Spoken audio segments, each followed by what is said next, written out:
Good morning, everyone. Welcome to Breeze Time with Kathy.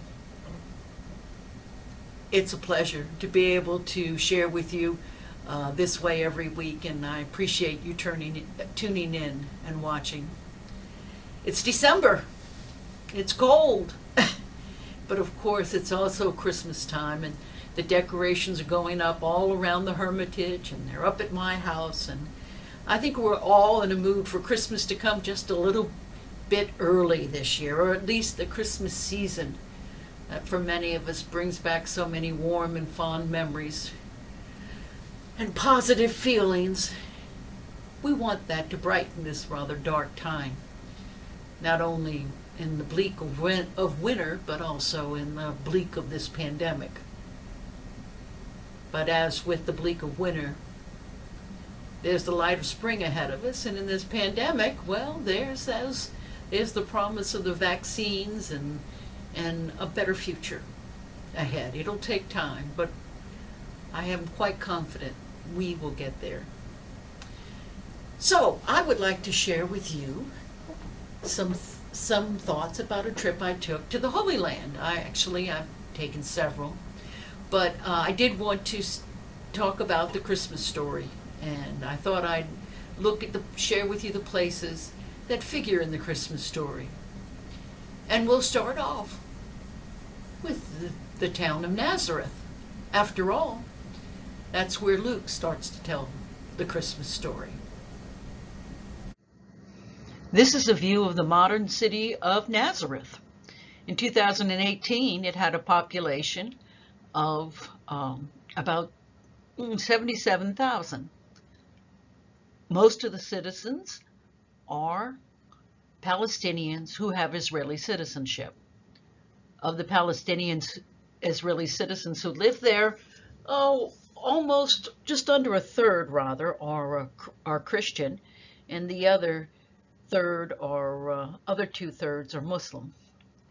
You know, the first time I went to the Holy Land, I was so uninformed that I just didn't know that there was such a thing as Palestinian Israeli citizens. And I wasn't that familiar with Palestinian Christians. I thought they were all Muslims. What did I know? But anyway, that's a story for another time. The city of Nazareth is located in the northern part of the modern state of Israel. The time of Jesus, it lay about, it's been located in that same spot, of course, since the time of Jesus, very near the area of Galilee, but just north of the Jezreel Valley. It's a sort of slightly mountainous area. Mount Tabor is nearby, and there's several mountains nearby. And if you see it right here, it's located right there. The city of Jerusalem is in the south. It's located down here. And Bethlehem, of course, is only about 12 miles away. We'll talk about Bethlehem next time. This is the Dead Sea, and up here is the Sea of Galilee, and connecting them here is the Jordan River. The Mediterranean Sea, of course, lies to the west. Well, this is the modern city of Nazareth, but that's not the way it looked when Jesus lived here. When Jesus lived here, scholars believe there were probably at most 400 or 500 citizens, maybe smaller than that, residents of the village. Smaller than that. It didn't classify as a city at all. It was just a village. Well, it was agricultural. I never lived on a farm, so I don't have a very good imagination. Fortunately, the first time I traveled to Nazareth in 2006 with my seminary my seminary professor. I had actually graduated from seminary 2 years before, but he had been my major professor in New Testament studies. It was Dr. Ben Witherington. But anyway, he brought us to an open-air museum called Nazareth Village. Now this is more of what Nazareth looked like at the time of Jesus. Nazareth Village is located on a historic section within the town of Nazareth. At the time it was purchased, it was one of the last agricultural areas within the city limits. A lot of archaeological work has been done. It's been a farming area for at least 2,000 years, probably goes back another 1,000 or more before that at least, from what archaeologists tell us. Where possible, they have restored terraces that were used to create tillable farmland. They've restored a watchtower and several other things. Most of what they've done here, as far as the constructions of the buildings weren't there in Nazareth Village. But what they did was they took plans, they designed the buildings based on archaeological drawings and evidence from the existing buildings of Nazareth at the time of Jesus in the 1st century. And they only used 1st century techniques to build it. It was started in the year 2000. Most of the people who work here are Palestinian Christians. Many of them are Palestinian Christians. And they actually feel that this is, it was amazing. At least one woman I spoke to, and several, and some others, I think, other people I spoke to, reenactors, they felt that this was almost like a calling to share what 1st century life was like. She told me, she said, I'm the Christians that never left. Of course, we know the city of Nazareth was not that receptive to Jesus during his lifetime ministry, but after his death, it did become very quickly a center for early Christianity. So all of these have been rebuilt. All the techniques used are authentic. So I didn't have to overwork my imagination to try and figure out what it must have looked like at the time of Jesus and Mary and Joseph. It was easy to imagine a family such as Mary, of course, was raised here, lived here at least when she was betrothed to be married to Joseph. And this is a family sharing a typical 1st century meal. You can see there's olives on the plate, and there's fresh vegetables and from the garden, and there's bread. Not too much meat. Meat was less common. They ate meat sometimes, but the average family did not have a large amount of meat in the diet. Certainly meat was not consumed at every meal the way it is in Western culture. So it was easy for me to picture what life for Mary would have been like. As a young woman, typically girls of between 12 and 14 in the 1st century were betrothed at that age. And the men they were betrothed to, their fathers arranged the marriage, and the men they were betrothed to were usually older and had proven themselves as being able to be good providers. Usually men at this time married between the ages of 18 and about 30.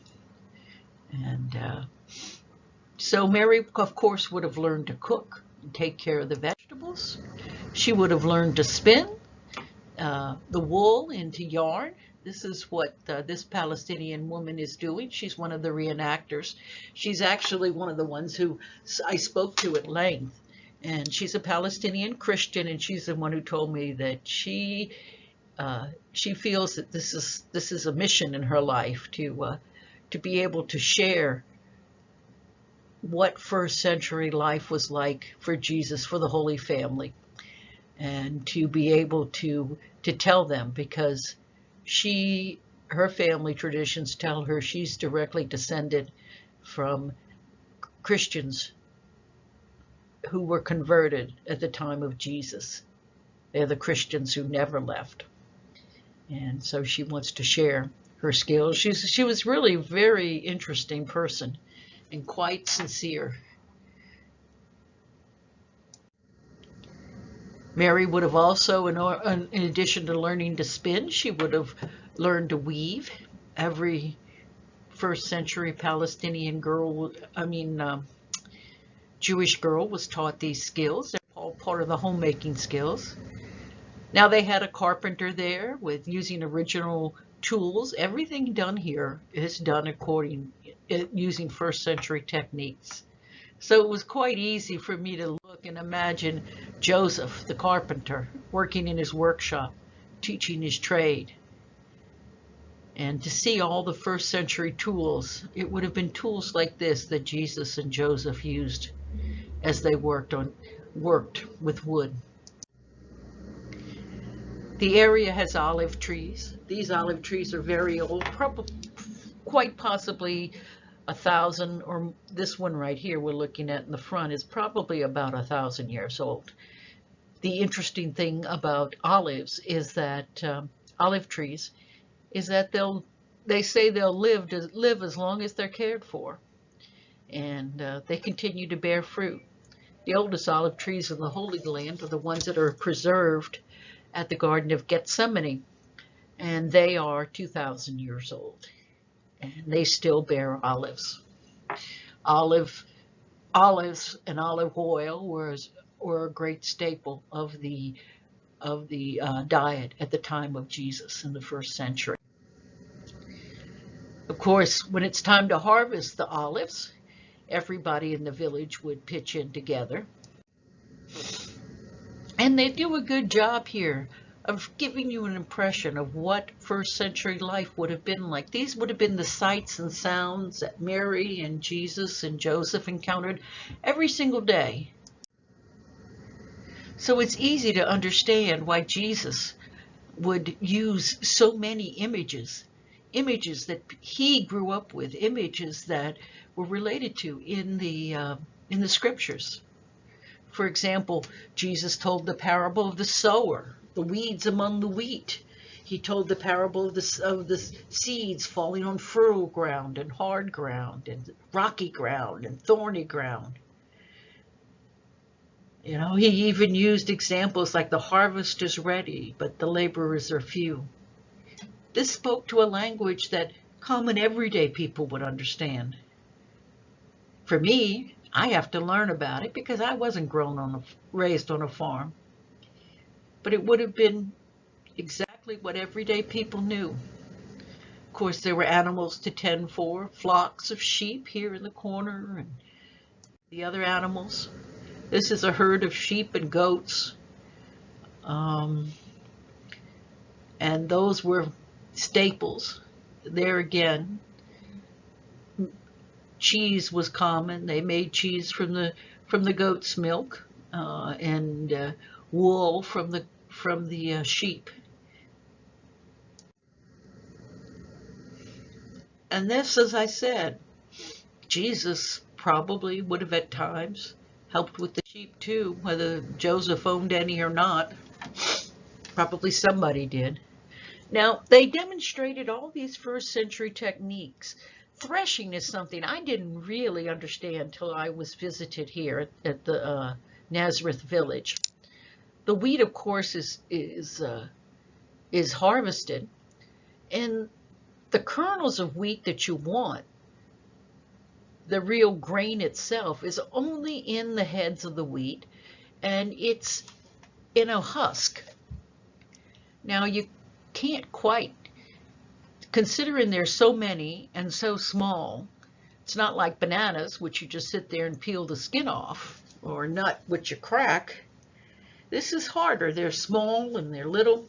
So what they did was they let the wheat dry, and then they went ahead and they broke it down. This donkey here, rather, it's a donkey. I should know this. And is pulling what's called a sledge, which is a heavy piece of wood, and he's dragging it on top of the wheat. It's breaking it up, it's pounding it into small pieces, and the hulls around the wheat, which when they're dry turn to almost like paper, fall off. So you see, then the kernels of wheat would be heavier, and they'd sink to the ground, and they'd actually toss it up into the air, and the grain would quickly fall to the ground, but the chaff, the hulls and the other things that you didn't want. They were dusty, and they would blow away. And I hadn't really understood the idea of separating the wheat from the chaff by threshing before. Of course, grapes were also grown there, another great staple. And there's vineyards on this land. There's actually, historically, vineyards have always been on this land from everything they can determine. So it's easy to see everyone would have been familiar with it, whether they kept grapevines themselves or not, when Jesus said, "I am the vine and you are the branches." The vine's the woody part, and the branches come out new and fresh every year, and they're the part that bears the fruit.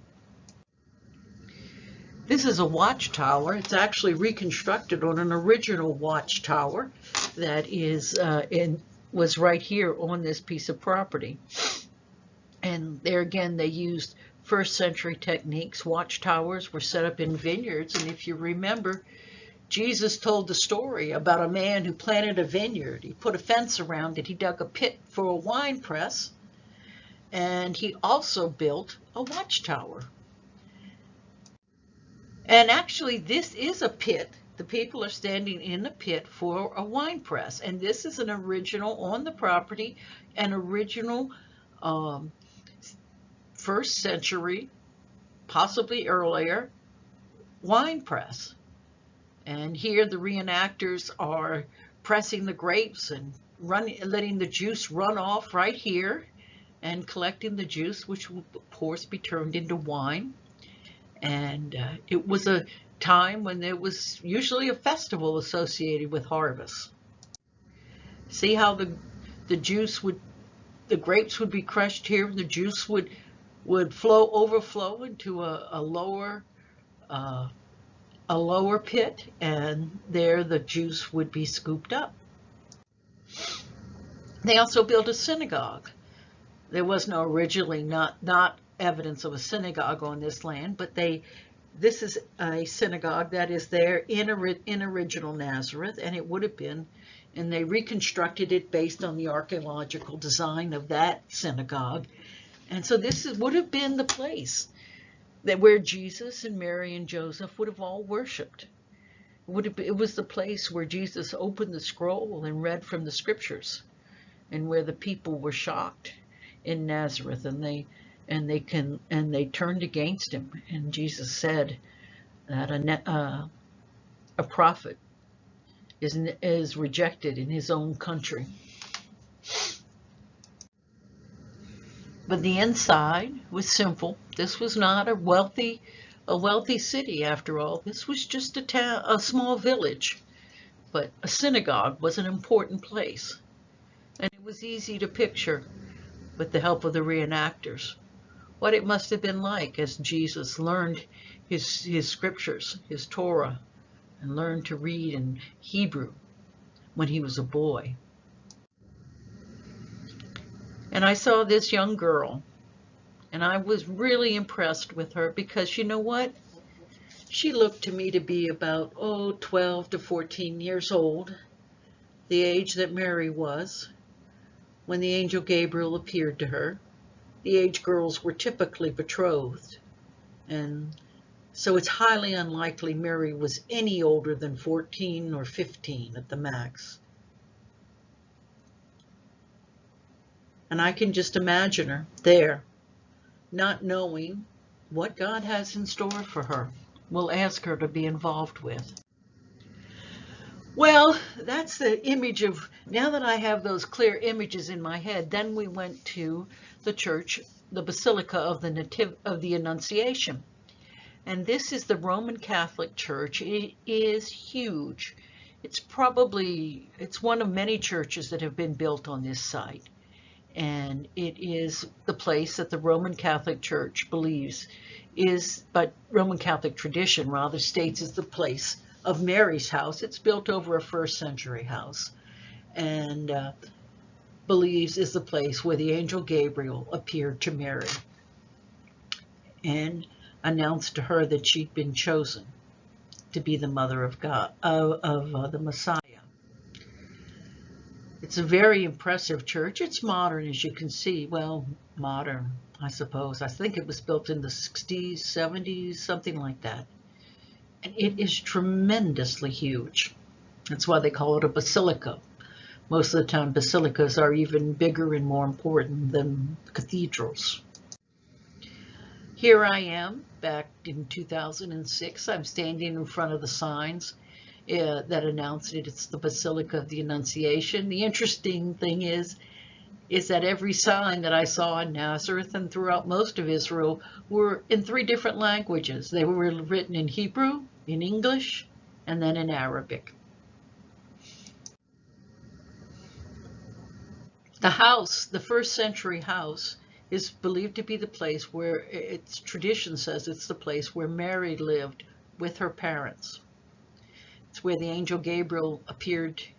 We know, though the place is not mentioned in the scriptures, we do know that the angel Gabriel appeared to her and said, "Hail Mary, full of grace, the Lord is with you." And then he told her what God had planned for her. I like this particular statue because it shows her young. To me, she looks young, like the girl we saw earlier at Nazareth, the reenactor at Nazareth Village. This is a mosaic in the courtyard, and it depicts the angel Gabriel appearing to Mary. And after he tells her, after the angel Gabriel announces what God has chosen her for, and then he asks for her cooperation. I mean, I think that's pretty amazing that a girl that young would play such a pivotal role in the salvation of the world. And she was invited to participate. She could have chosen to say no. I mean, after all, it must have been terrifying. Yes, she was betrothed, but she certainly knew the way of relationships between husbands and wives and men and women. And when she was told she would conceive a child, she said, "But how can that happen? Because I have never known a man. I'm still a virgin," is what she basically told the angel. And he explained that the power of the Most High would come upon her and she would conceive by the Holy Spirit. She must have been surprised, though it would be a great honor to be the mother of the Messiah. It is what every Jewish woman of the first century hoped for, young Jewish woman hoped for. Still, to explain a pregnancy when you're betrothed but not yet married, that's going to be a problem. Because you see, betrothal services in those days were formal. A couple were betrothed. As I said earlier, the father would choose a suitable spouse, a suitable husband. He would arrange the marriage. The girl would be between 12 and 14 years old, usually. And then they would have a formal betrothal ceremony. Now, the betrothal ceremony was a binding ceremony. It was similar to a first step of marriage. The interesting thing about it is the couple were considered married. If one of them died, the other would be considered a widow or a widower. If they wanted to break the engagement, then there would have to be a decree of divorce issued. Now, couples did not live together for 1 year. Instead, they would wait. The husband would prove that he would go build a house or a room onto his father's house, which was very common in that day, particularly in that considering depending upon a person's wealth. And they would, because people lived in extended families, and then the girl would live in her father's household, and they would not have relations until they had a formal wedding ceremony about a year later. And then the bride would go to live with the groom in his house, and they would have relations. However, of course, it was something that was considered, it happened, I can remember my great aunts, counting on their fingers when a girl got married, how soon the baby came, whether it was 9 months. People don't worry about that so much before. And it would happen back in Jesus's day. It was considered shameful, but the couple that couldn't wait, they have no restraint. They violated tradition, and in those cases, the husband would just quietly take the wife into his house, and there'd be no big wedding. So Mary must have weighed all this when she heard what the angel said, or at least fears must have flashed through her mind. I don't know. Certainly would have in mine, even at 14, 15 years old. But what she says is to the angel, "Behold, I am the handmaiden of the Lord. Be it done to me according to your word." And we're told that the power of the Most High overshadowed her, and Mary conceived of the Holy Spirit. And the Word became flesh and dwelt among us. Wow. Powerful. This is the way we used to get our lectures, always on site right there. This is Dr. Witherington, my New Testament professor.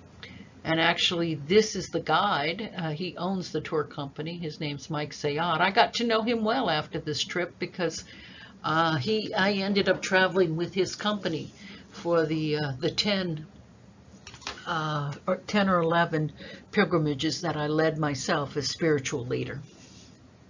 And I used to do it the same way when I would bring my groups to the Holy Land. I always gave brief talks right there on the spot. The interesting thing about that courtyard you just saw was there are mosaics all around it. Every Christian, Roman Catholic country in the world has donated mosaics. This one comes from Greece, and it's very traditional. It's the kind of mosaic I remember growing up with in the Catholic Church in Belchase, where I was raised. But some of them are quite unusual and reflect the culture of that country. This is from Thailand. And here you see a Madonna and Child, very much in the fashion of the people of Thailand. There's ones from Ethiopia. Of course, the Madonna and Child are dark-skinned. France, Italy. I'm not sure I can read that one, but they're from all over. So, of course, we wanted to see, well, where's the one from the United States? And the guide, wasn't real enthusiastic. Well, you might not, I don't know what you'll think of it, but it's upstairs inside the church on the second level. Because they were all over in the church and outside the church. So we went up there to see it. And this is it from the United States. And I, for one, I guess I just am not one to appreciate modern art. And I don't think many people in my group could either. One woman even said she was going to write, she was Roman Catholic, she was going to write her bishop and tell her that we could do better. I don't know about that. But it does show the differences in culture and really how Christianity has reached all around the world. The heart of the church, though, as far as its historical significance, is this grotto right here. This is the remnants of a first-century house. There's evidence that there have been worship on this site since about the early 2nd century, so within about 100 years or so of Jesus's death. And it was acknowledged as the house of Mary, as opposed of the house where Mary and Joseph and Jesus lived when they lived in Nazareth. There's actually another site that has been identified here, but this one was always believed to be the site where the angel Gabriel announces, at least in Roman Catholic tradition, where the angel Gabriel announced to Mary that she was to be the mother of Jesus. I remember, of course, there's there's huge place for worship here, and many groups did.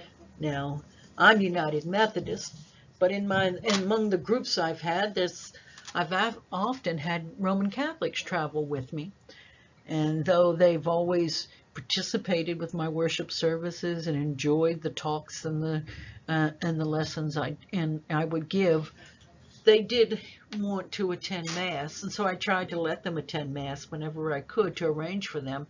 So here was an opportunity one day. There were some priests. See, this is the first century house right here. These are part of the walls of the first century house.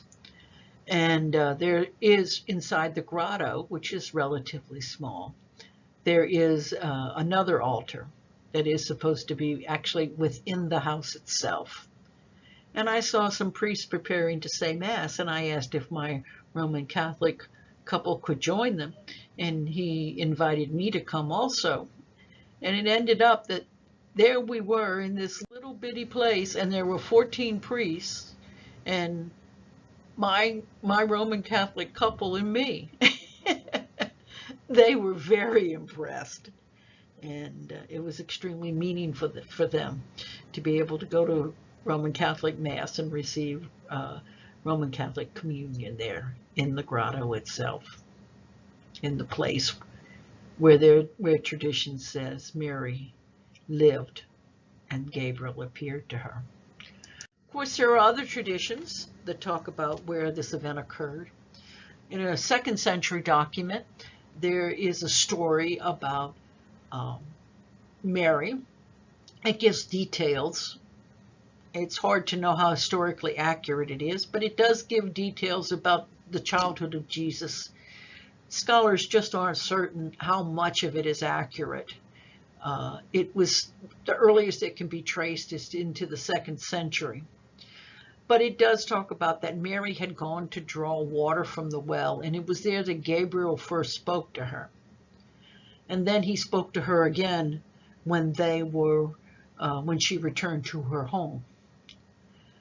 So this is a church built by the Orthodox. This is an Orthodox church, and it is over the site of the well, which was the only fresh water source the only water source in all of Nazareth. And fresh water source, I imagine people dug cisterns, but this was fresh water from an underground stream and a well. And in the well is inside this church. This is an artist's rendering of what it would have looked like according to the archaeological evidence at the time of Jesus.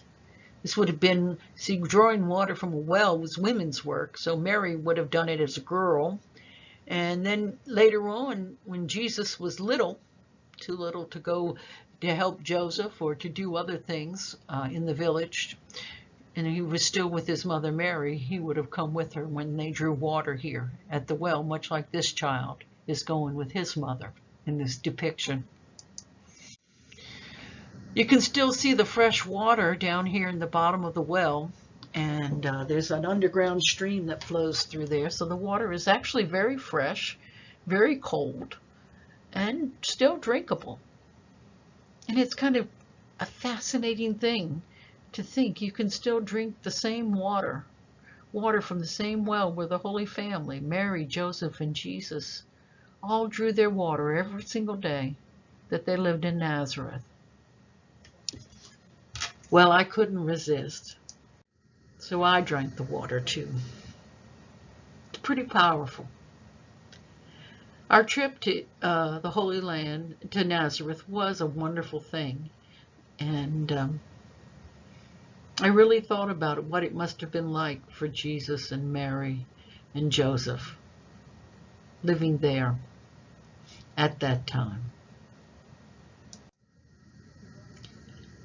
The city of Nazareth was an interesting place, and I think the things I saw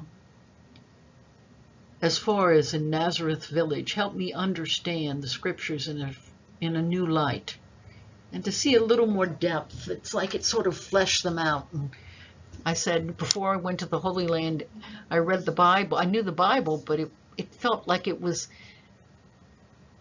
in black and white, and now it was in living color. I don't know if it's quite that much, but it did make it more three-dimensional for me. It added new dimensions and new layers of understanding. I very much enjoyed it. I very much enjoyed the trip, and it was a powerful thing. Next, so I hope you've enjoyed this. Well, I hope you enjoyed the thoughts I shared with you about my trip to Nazareth and the way it connects and sort of added a new layer of understanding, at least for me, to the life that Mary and Joseph shared, and some of even Jesus's connections there with his boyhood memories and the illustrations he used. But we'll continue next week following Mary and Joseph as they travel to Bethlehem, where, of course, Jesus will be born. Until next time, God bless you.